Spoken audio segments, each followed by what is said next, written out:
অনেক দিন পর একটা খেলা দেখে মন জোরালো।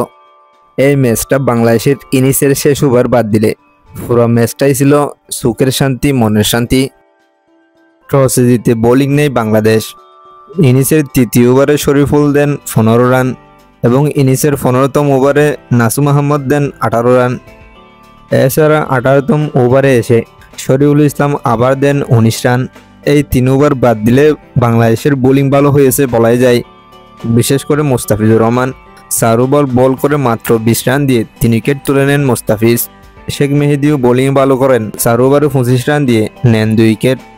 বাকি 3 জন ছিলেন রান দেওয়ায় হাত খোলা।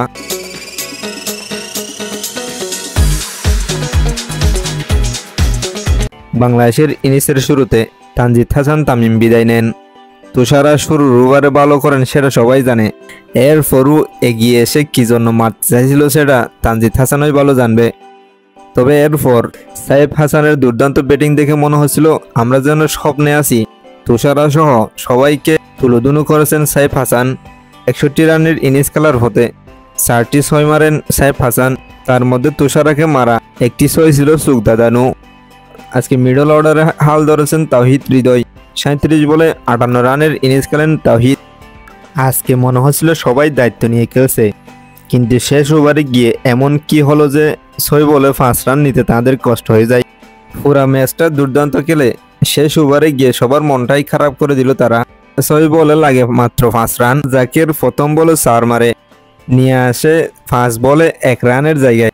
সেই 1 রান নিতে যত নাটক, তারা করে নাটক। আর আমরা যারা খেলা দেখি তাদের নারী বুড়ি বাইরে হয়ে যাওয়ার অবস্থা। অবশ্যই যেটা সবচেয়ে বেশি দরকার নেট রান রেট, সেটা আজকেও বাংলাদেশ বাড়িয়ে নিতে পারেনি। তবে দেখা যাক কি হয়। কামিন্দু মেন্ডিসের 1 ওভারে 16 রান হৃদয় যে নিয়েছিল সেটাই টার্নিং পয়েন্ট মনে হচ্ছে।